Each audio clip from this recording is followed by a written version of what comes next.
NFTs, those non-fungible tokens. What the hell's an NFT? Apparently cryptocurrency. Kryptoart steckt.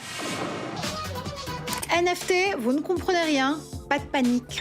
What's an NFT? This is a really good question. A unique piece of content that's been created by an individual, obviously digitally. An NFT is a token that holds some information. This technology makes information unalterable. What I am sure of is that sales of non-fungible tokens have soared this year, shaking up the traditional art world. Sales of NFTs have also drawn attention to digital art. A digital artwork by a relatively unknown American artist known as Beeple. It sold Thursday in an auction for $69.3 million, making him one of the 3 most valuable living artists. Sotheby's sold a CryptoPunk, a pixel avatar, for some $12 million. Neither artwork exists in the physical world at all, having been created entirely with digital technology.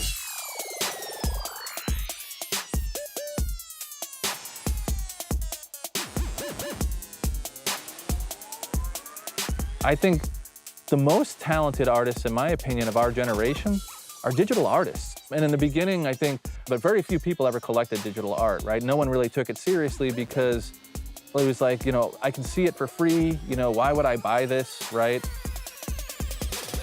In the context of markets, there's a traditional notion of unique property or unique thing that's exchanged for value, that's swapped for value. And that's the basis of the art world. You know, a painting is a physical object. It's rare, it's scarce, there's only one thing, and that can be a carrier of value. Photography is endlessly reproducible. But in order for the traditional art market to give it some sort of financial value, you need to sell a limited number of them, you need to make an edition, and they need to be physically printed.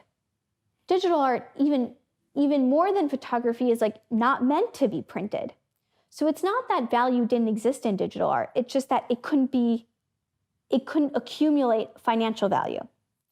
And until now, there was a problem with these works of art because you couldn't actually trade in them because you didn't have any way of proving that you owned it. The ability to verify the provenance of a work of art has always been essential to the market. But how can you confirm ownership when the artwork doesn't exist in the physical world? That's where NFTs come in. The valuable artworks are the artworks where there are no red flags. It's not rocket science, because if you've been a dealer like me, I know exactly what the attributes are that create value for an artwork. So clear title is crucial. Authenticity is very important, of course. Scarcity, that helps as well. You want to know how many paintings like this were actually painted by the same artist, or where does it stand within the art historical field. So these digital artists, who I think are brilliant, had no real system of patronage and were kind of undervalued. And what we did back then is we started looking at Bitcoin, and we said, well, if Bitcoin can prove that you can have something that's not tangible, doesn't exist physically, but it's limited, there's a provably scarce amount of it, and you can prove that there's ownership, to it, can't we apply that to digital art? An NFT was sold by Christie's by the graphic designer Beeple for $70 million. And all of a sudden, the art world woke up and looked around and thought, what on earth are NFTs? An NFT is a non-fungible token. When you buy a house, you get the deeds. When you buy a Picasso, you get a certificate of provenance. In this new world, when you buy a work of art, what you're actually buying is the NFT, proof that it belongs to you.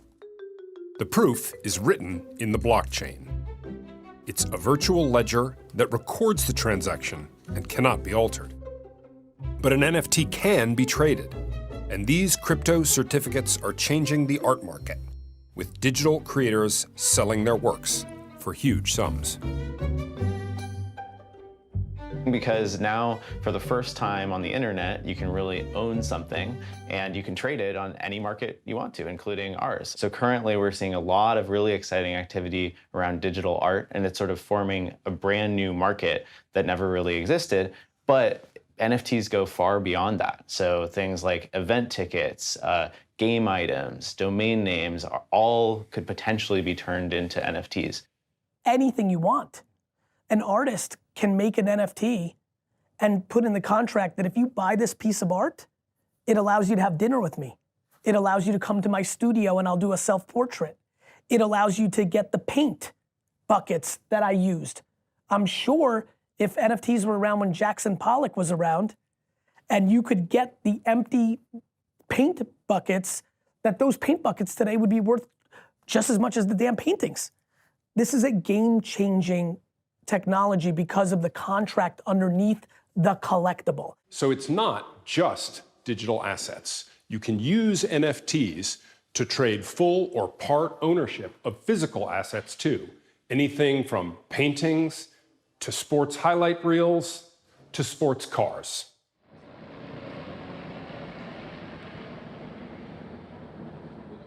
So I'm up on the second floor. Yeah, I've been very lucky to have this space through the pandemic.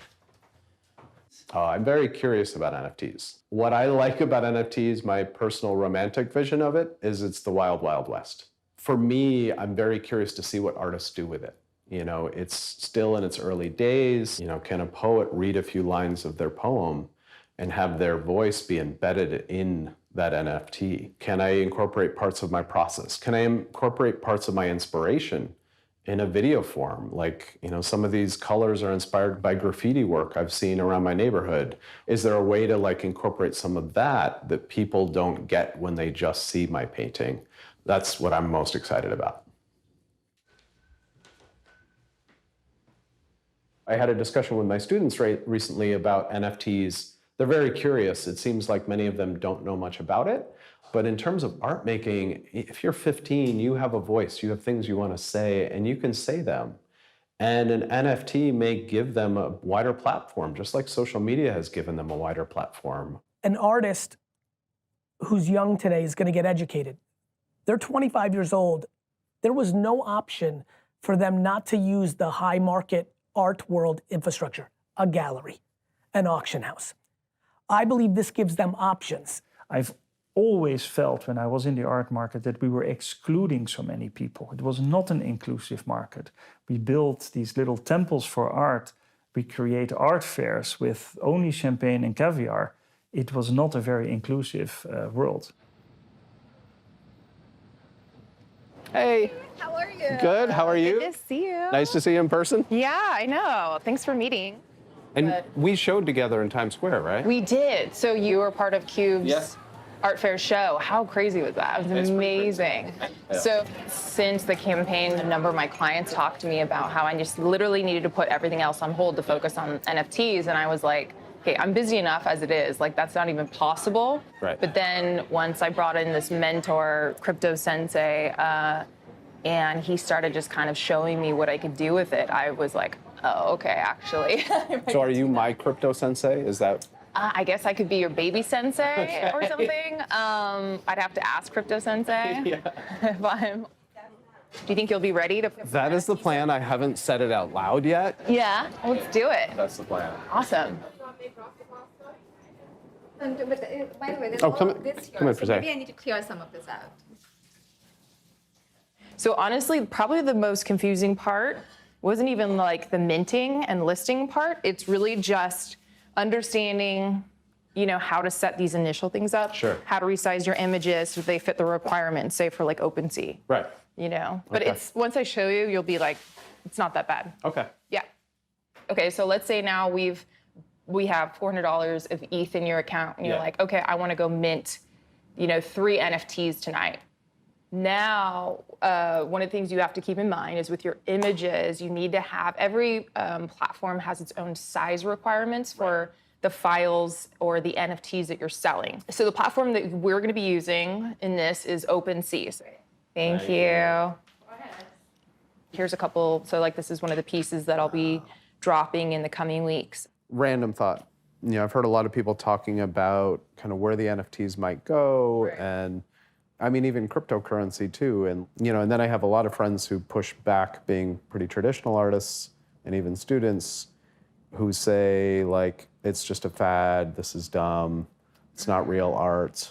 I think it's super powerful in that it really, like, traditionally in the art world and, the artist-gallery relationship is one where the artist is sort of on the periphery of the transaction. Like we talked about that. Yeah. We'll sell a painting through a gallery and we often don't know who it's sold to, for how much, and then as it's sold down the road, that information we don't have access to that. Mm-hmm.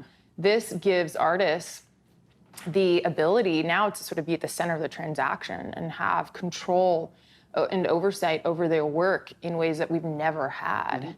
For an artist, earning a steady income isn't always easy. But what if you earned money not just the first time you sold your artwork, but every time? A royalty payment triggered by each secondary sale built into the NFT.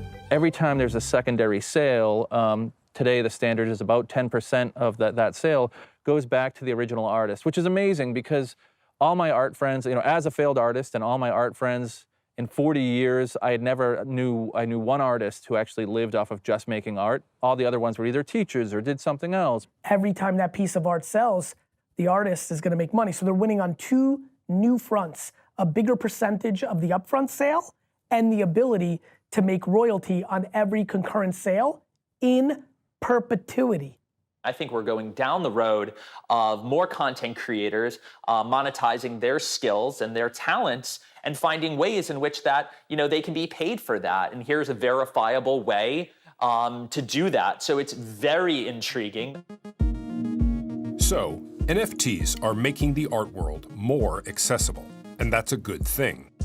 But I'm still struggling with the idea that you can spend millions of dollars on a work of art that you can't actually touch with your own hands, that can be reproduced endlessly at the touch of a button, and that everybody else can see anytime they like.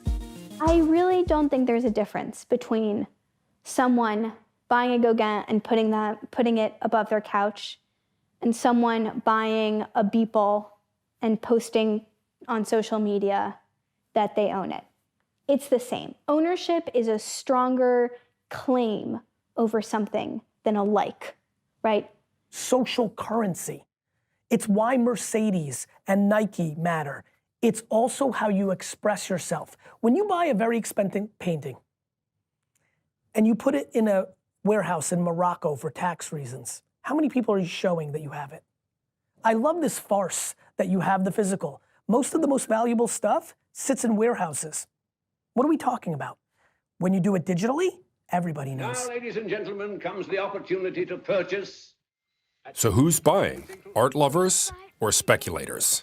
Who knows what motivates buyers? Lots of things motivate buyers. And so far in this market, buyers that aren't so much concerned around what it is that they're owning, because the utility of the piece is to transact with other people. The majority of buyers are paying with cryptocurrencies. And of course, when the Beeple sold, Christie's accepted cryptocurrencies. They accepted either Ether or Bitcoin as payment. So most of my clients span the ages of 28 to 42. So we're talking, pretty young for as a relative measure to, where most of the wealth is concentrated with baby boomers and older individuals, right? So blockchain technology, cryptocurrency is now NFTs, which is built on blockchain, is right up their alley as folks looking for new asset classes and new ways to invest. Every Days, the first 5,000 days, sold at Christie's for $69.3 million. That's a hell of a lot of money for a living artist. The money is crazy and awesome, and I think it's going to, do a lot of good. And Huge sales generate a lot of publicity. But are NFTs really here to stay, or a bubble ready to burst? We're in a hype cycle that right now NFTs in their design are ripe for speculation, because now that the art is not even physical, that you don't even have to deal with storing it, right? That it's just a JPEG. And and all of the innovations around NFT are around their exchange, we have gotten to a point where we're essentially day trading culture. People are going to try to take advantage of it. That's our DNA, or that's many people's DNA. So will people come up with things and throw everything in the NFT space? And will there be a cleaning the house? Probably yes. I would think so. I don't think anything that is NFT is pure gold. Also, people who own cryptocurrencies, they don't have an enormous number of things that they can spend it on. It's not, you can't use it as easily as you can use fiat currency, which is i.e. dollars, euros, pounds, whatever. So I think this has had quite an influence on driving up the market for NFTs recently. I think you're looking at is a 1999 internet moment. Let me explain.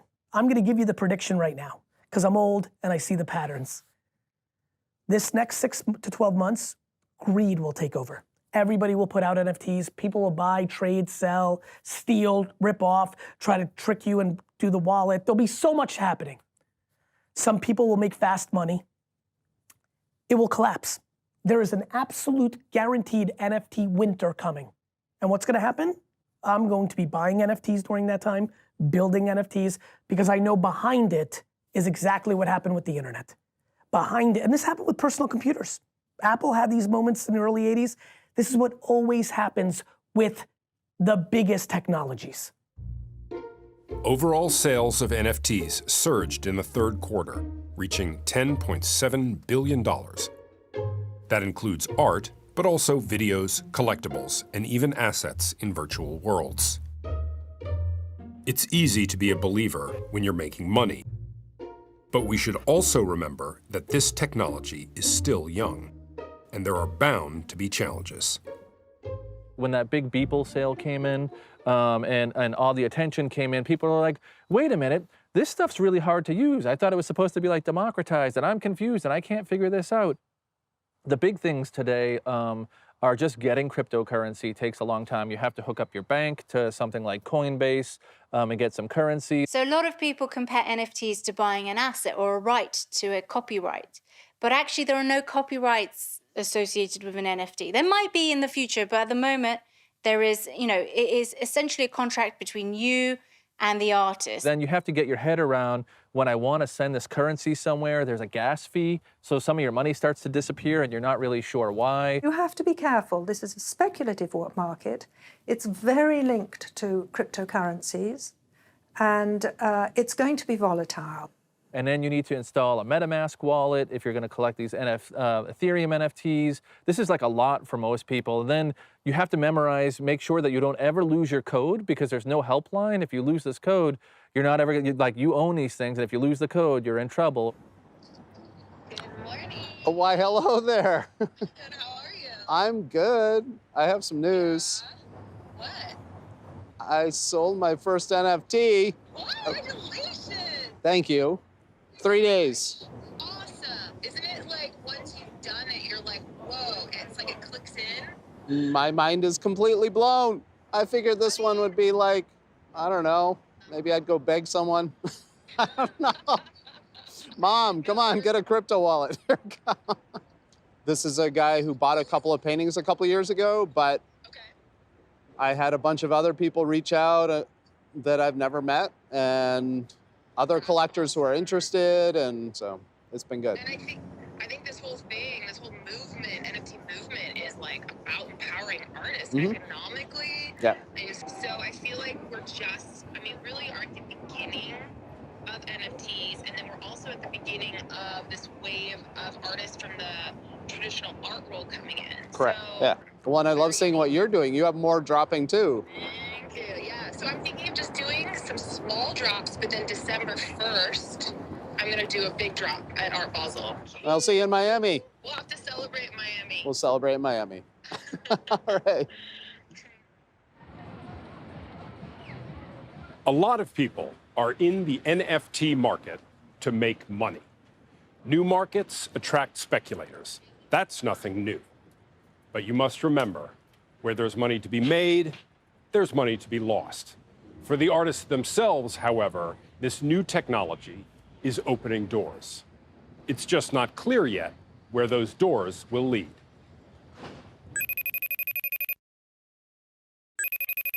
All right, so there's been a huge update for me. The person who bought Ouroboros, my first NFT, relisted it for a lot more money. It was sold for 1 Ethereum, 1 ETH, at the time about $3,900, and now it's listed at 101 ETH, which is $380 something thousand. So, yeah, that kind of blew my mind a bit again.